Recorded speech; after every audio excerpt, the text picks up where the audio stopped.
Subscribe to our YouTube channel and press the bell icon to get the latest updates.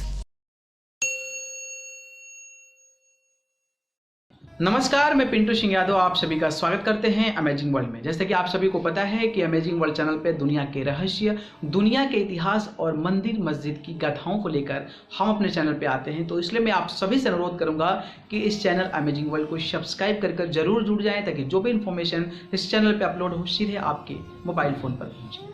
चलिए आज हम बात करेंगे अपने देश भारत की। भारत देश में विभिन्न प्रकार की विभिन्नताएं हैं, विभिन्न प्रकार की घटनाएं घटित होती है और विभिन्न प्रकार के रहस्यों का हमेशा हर दिन उजागर होता रहता है। लेकिन आज हम उसी रहस्यों में एक शुमार ऐसे रहस्य के बारे में बात करेंगे जिसको आप जानते हैं, सुनते हैं, लेकिन उसकी एक्चुअल में उत्पत्ति कहाँ से हुई उसके बारे में आज हम बात करेंगे। जी हाँ, हम बात करेंगे भगवान शिव शंकर के गले में लपटा हुआ सर्प के बारे में। और जिस तरीके से धरती को कहा जाता है कि जो धरती है वो शेष नाग के फन पे टिकी हुई है, ऐसा कहा जाता है। लेकिन ये जो सर्प और जो नाग देवता हैं, इनकी जो उत्पत्ति हुई थी, ऐसा कहा जाता है कि महाभारत काल से हुई थी। लेकिन कुछ शास्त्रों में ऐसा भी कहा गया है कि इनकी जो उत्पत्ति हुई थी वह महाभारत काल से पूर्व में भी हुई थी, उससे पहले भी हुई थी। खास करके हम बात करें नाग देवता की और खास करके हम बात करें शाप स्नेक की बात करें तो हमारे देश में इनको दोनों तरीकों से देखा जाता है। अगर आपको कोई सर्प दिख जाए तो कई प्रकार की घटनाएं घटित हो सकती हैं। अगर वो आपको बाइट कर ले, अगर आपको काट ले तो आपकी मृत्यु भी हो सकती है। और लेकिन ऐसा भी कहा जाता है कि कोई देवता का नाम अगर आप एक बार ले लें तो आपके पास सांप वो आएगा ही नहीं, आपको सांप डसेगा ही नहीं, ना ही आपको वो सांप काटेगा। तो मानव जाति है वो सांप को देखकर डर जाती है और कई बार होता है कि मानव जाति उस पर हावी पड़ जाते हैं और उस सर्प को मार भी देते हैं। लेकिन वही मानव जाति जब हमारे देश में एक नाग पंचमी का त्यौहार मनाया जाता है तो उस सांप को पीने के लिए दूध दिया जाता है। लोग दूध लाई, धान की लाई लेकर जाते हैं वहां पे और उसको पिलाते हैं। तो आप देख रहे हैं ना कि देश में जो है, हमारे देश में दो प्रकार की घटनाएं घटित होती है। अगर आपको सांप अगर आप पे हावी होता नजर आएगा तो आप उसको मार देते हैं, और जब त्योहार आता है, जब कोई फेस्टिवल आता है तो उसको हम दूध और लाई चढ़ाते हैं। आखिर इसके पीछे क्या कहानी है? अगर हम आप किसी को नफरत करते हैं तो फिर उसको प्यार क्यों करें हम? लेकिन ऐसी घटनाएं इस सर्प के साथ, इस नाग देवता के साथ होती है। हालांकि नाग देवता की उत्पत्ति कब हुई थी, कैसे हुई थी और इनको क्यों इतना माना जाता है, इसके बारे में हम आपको बताएंगे। तो आइए देखते हैं ये खास रिपोर्ट।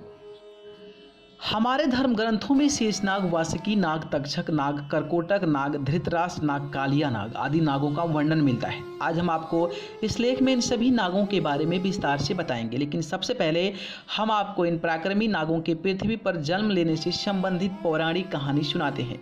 इन नागों से संबंधित यह कथा पृथ्वी के आदिकाल से संबंधित है। इसका वर्णन वेदव्यास जी ने भी महाभारत के आदि पूर्व में किया था। महाभारत के आदि पर्व में इसका वर्णन होने के कारण लोग इसे महाभारत काल की घटना समझते हैं, लेकिन ऐसा नहीं है।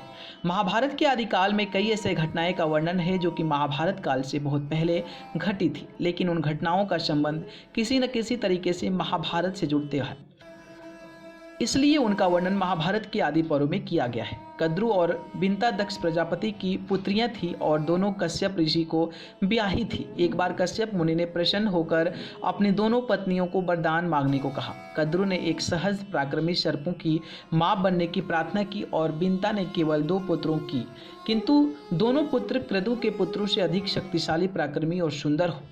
कद्रु ने 1000 अंडे दिए और बिंता ने 2।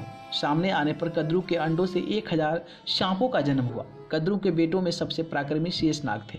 इनका एक नाम अनंत भी है। शेषनाग ने जब देखा कि उनकी माता व भाइयों ने मिलकर बिंता के साथ छल किया है तो उन्होंने अपनी माँ और भाइयों के साथ छोड़कर गंधमादन पर्वत पर तपस्या करनी आरंभ की। उनकी तपस्या से प्रसन्न होकर ब्रह्मा ने उन्हें वरदान दिया कि तुम्हारी बुद्धि कभी धर्म से विचलित नहीं होगी।